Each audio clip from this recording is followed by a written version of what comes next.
Hi, I'm Ken Howard, and welcome to the Gay Therapy LA podcast. Today, I want to talk about beyond crystal meth recovery, meth prevention for gay men. Over my long 27 years career as a gay men specialist therapist for individuals and for gay male couples, I've worked with many guys who are in recovery from crystal meth abuse and dependence. I don't like to use the non-clinical term addict or addiction because I find it kind of pejorative and kind of socially insensitive. But I realize that that's popular clinically. It's just that I tend to challenge things that are popular but inaccurate clinically. More on that in another episode. Wait until you hear me trash the sex addiction movement. But that's for another episode. For today, I want to talk about working with many gay men with what I call a relationship to using crystal meth. And I've developed a way of working that takes the shame and the stigma out of it and focuses instead on the psychological and physical health that comes with a life without any ingestion of crystal methamphetamine.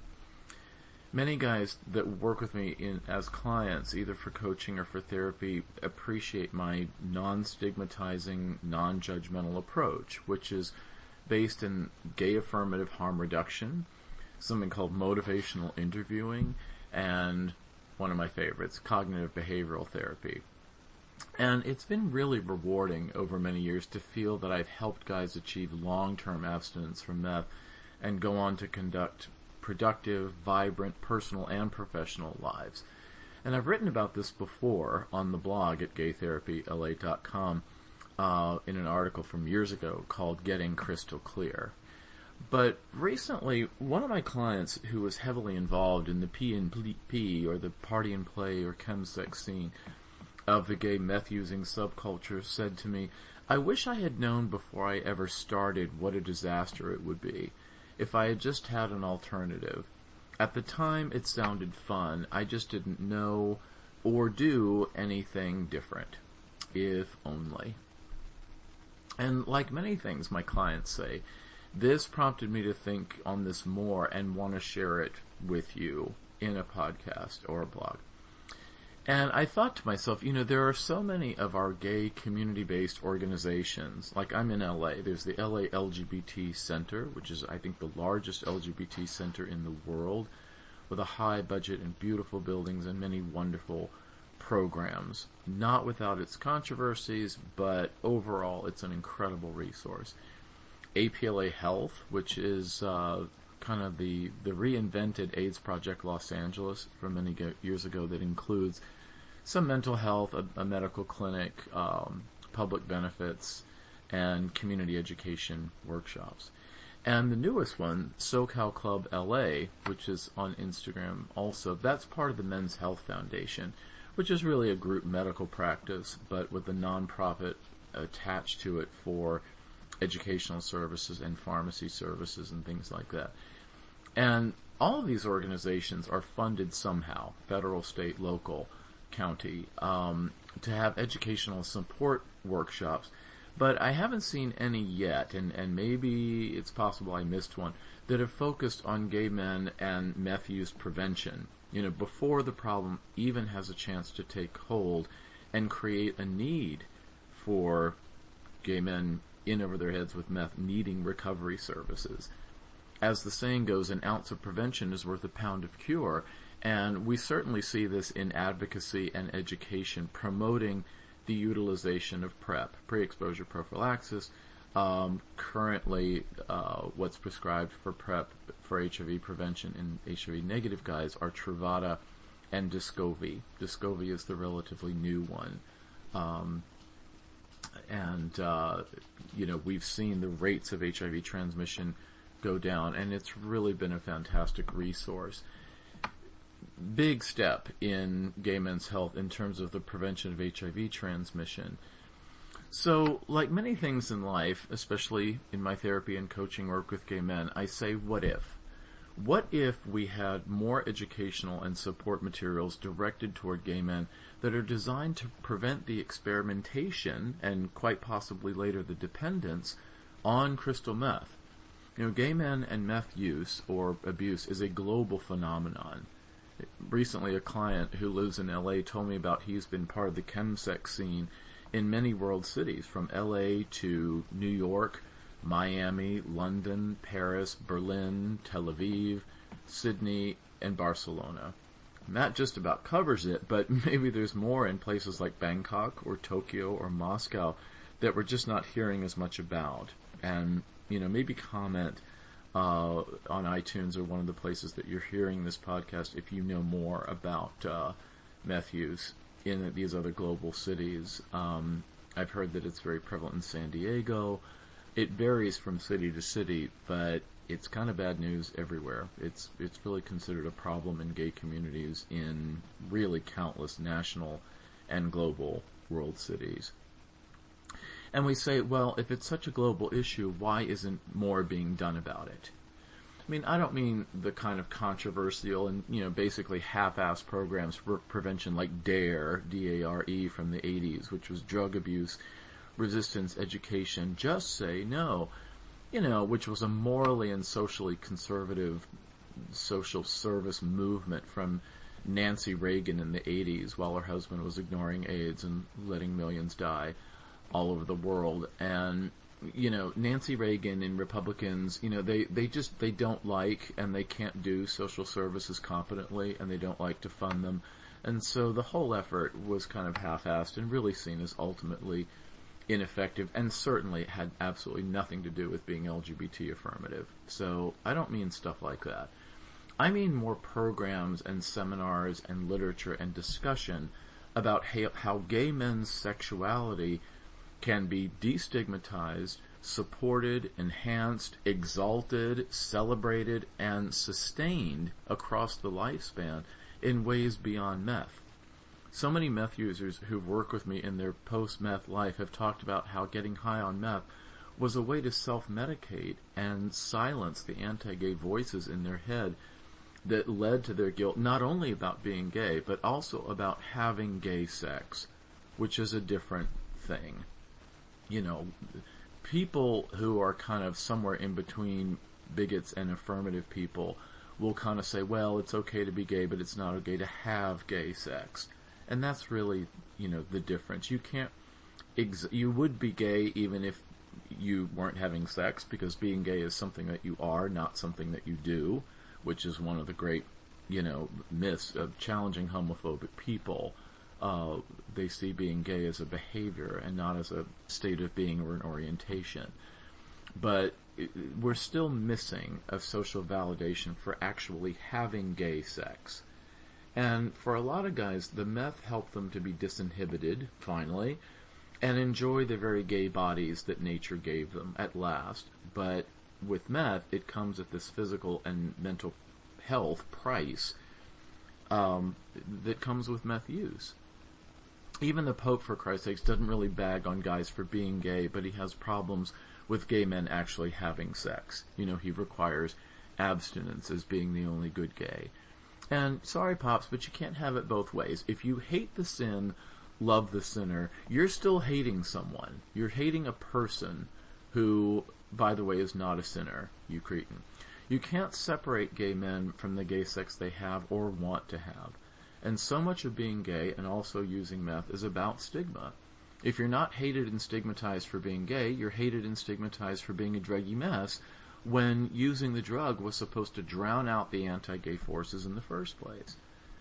Many of the guys that I've worked with have serious objections to the stated and implied religiosity of 12-step programs like AA or CMA, and with a certain, judgmental culture in the rooms, especially after a relapse. Ooh, girl, she's back to being a newcomer again. That's not pure support. And, while not all 12-step members are judgmental queens, too many too often are that I hear about. And it's not okay, because it really is hurting somebody who's struggling. And the whole point of 12-step programs are that they are community-based peer support interventions. 12-step programs are peer support in the community. They're not mental health interventions.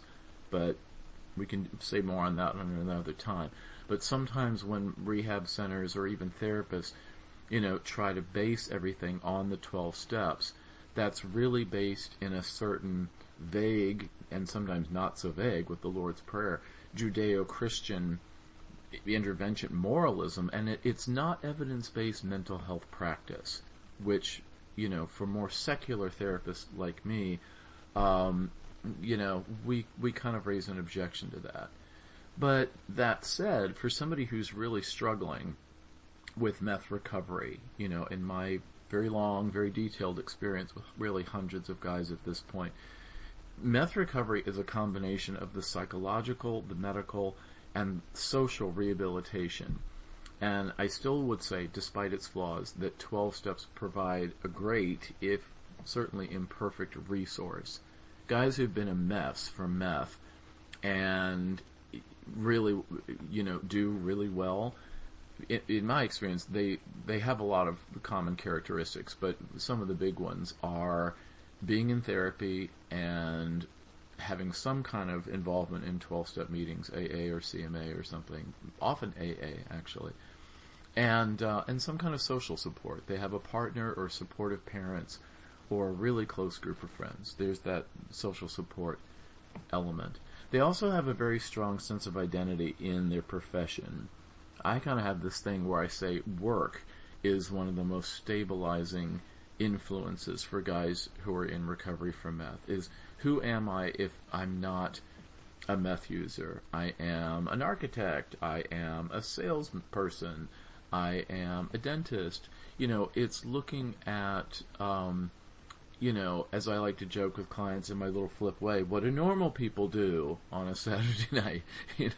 Meth users get so used to spending time looking for or using and recovering from meth that they forget how people who can't spell meth live their lives. They go to the movies, they go out on dates, they have hobbies, they have work, and sometimes that gets lost when somebody gets in over their head with meth.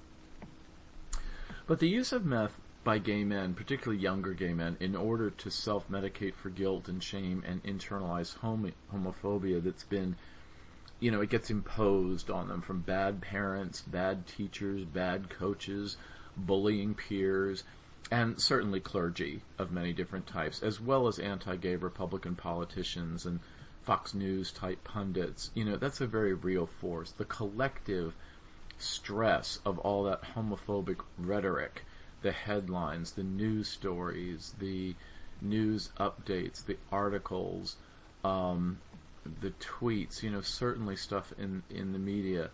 You really can't go a day without there being something anti-gay in the news, or anti-trans, or something anti-LGBT. And meth will do the job of blotting out those voices and allowing gay men to unleash their most primal sexual selves, which is what the chemical does to our very gay, very sexual brains. Gay men who are naive to meth, they've never used it before, they might be seduced, kind of literally, by the lure of the promise of uninhibited, guilt-free sex, until their come down or their hangover. And the release of dopamine and the other pleasure chemicals, the neurotransmitters in the brain that meth will induce, is, by many reports, intense. Meth will do its job in terms of making them feel that way. And I think gay men lured into the most innocent, experimentation with meth are like Pinocchio being lured to Pleasure Island by the rough boys instead of going to school. Before you know it, you're a total ass who's locked up in a cage, and it takes some really good fairies to help you feel like a real boy again. We don't really know when a guy first experiments with meth whether he will be a casual user, and I'm not really all that convinced that there even is such a thing, or have severe consequences such as dependence and major life upheaval. Some might report casual use that never becomes a problem, but I've really never heard of that in my 27-year career and much longer as a gay man in the community. I have my suspicions about people using meth casually and it never becoming a problem, because one phenomenon is that you can use meth casually for sometimes a very long time and then drop off the precipice into severe dependence and major problems very quickly. And we don't know what switch gets turned on from being an okay casual user and kind of getting away with it to things really getting out of hand, but we know that that can happen very precipitously. And that's one of the most insidious and I think one of the scariest phenomena in meth use is that sudden decline into decreased functioning. So what's the alternative? Just telling gay men who've never used meth before to don't use it because it causes problems obviously is not enough. If we look at the number of gay men on a global basis who struggle, new users can become hooked in over their heads very quickly. But for many gay men, the promise of mind-blowing sex is just too tempting to at least try it. And for some, that first try is all it takes to go down the rabbit's hole, among others. What if we educated gay men not just on the, hey, don't do meth, but educated and encouraged them to exalt gay men's sexuality? There, I said it. I'm out on the limb. In different ways. There are many different ideas that come to mind about, how we might achieve this. Number one, educate about how crystal meth is, relatively speaking, a more powerful, dependence-inducing, toxic, and negatively impactful drugs than other recreational drugs they might encounter in the gay community. Bars, clubs, the big dance events, pride events, all kinds of things where they might be introduced to the idea of recreational drugs. Who ever heard of such a thing? Gay men think they invented recreational drugs when actually, ever been to Las Vegas? Ever been to a straight rave? Ever been to a straight bar? No substances there. I mean, recreational drugs are a multi-billion-dollar industry in this world. And as controversial as that might be, we have to accept the reality that there's a lot of stuff out there, and there's almost no education about it. And there's no education, at least in the United States, of the relative harm. I kind of say rather cynically that the right wing and even the federal government puts them all equally. They say a joint is a pill, is a needle, is a grave. It's just all equally bad, and that's not true. The relative harm from different kinds of recreational drugs do have a certain relativism. Using a lot of pot is not the same thing as using a lot of meth. And yet the federal government would equate those and say it's all illegal, it's all bad, never mind. And it's that failure to appreciate the relative harm that gets people in a lot of trouble. I mean, I think if you have to use something as a harm reduction alternative, Molly or MDMA or ecstasy, G or GHB, used very carefully, because that you can easily overdose on that. But there's plenty of people who kind of know the folk knowledge of how to use that without falling out, as they say.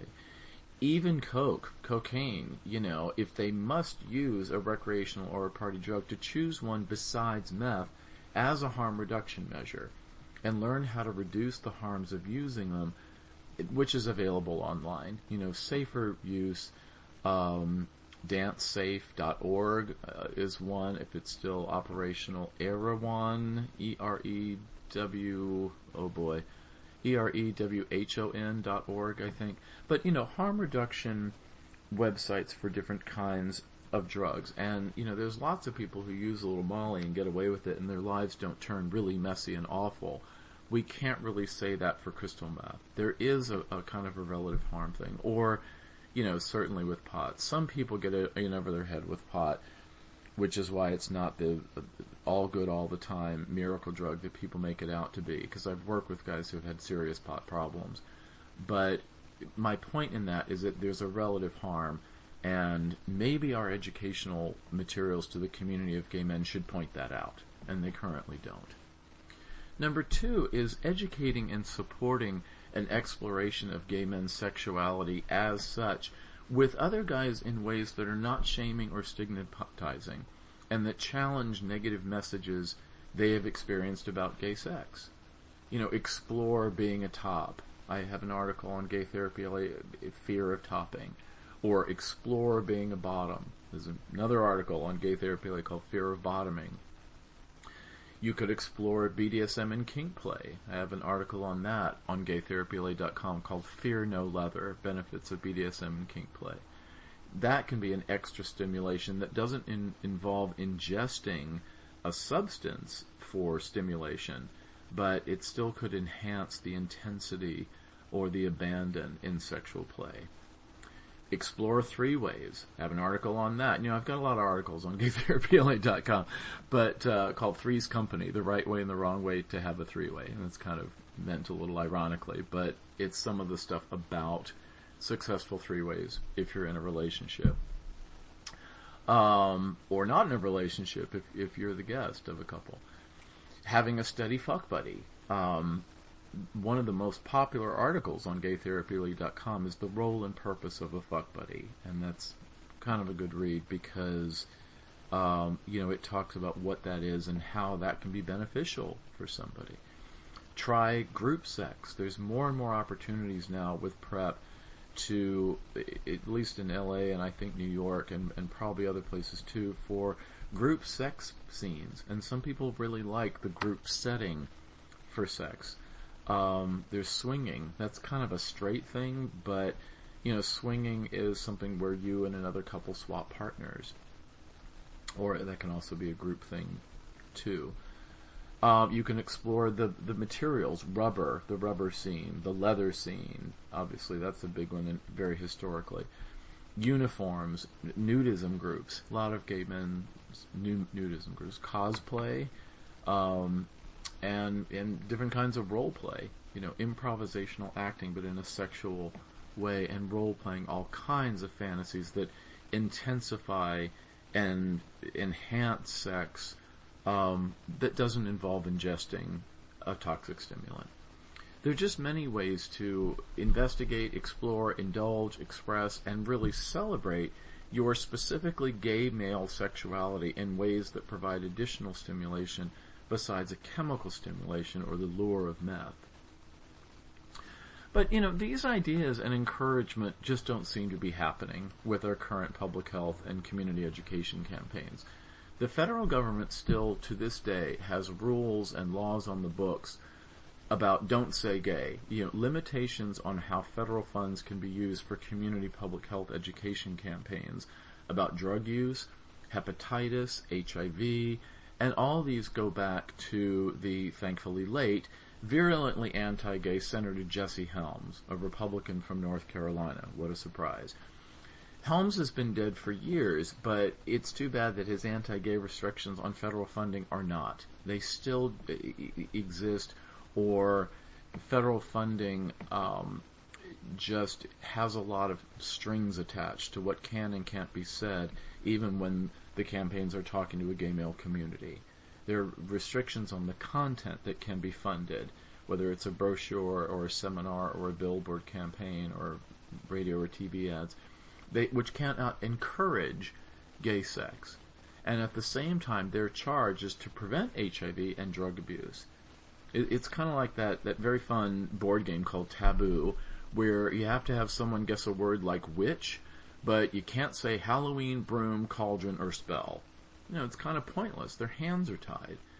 And gay men and other LGBT political activists and advocates and organizations, I think, have done a generally terrible job the past 30 years of confronting the federal and state and local governments to demand, not ask politely, that public health campaign education funding not be strangled by these puritanical, religious, bigoted gag orders. We really have to rise up and fight that, because it really is tying the hands of community education attempts.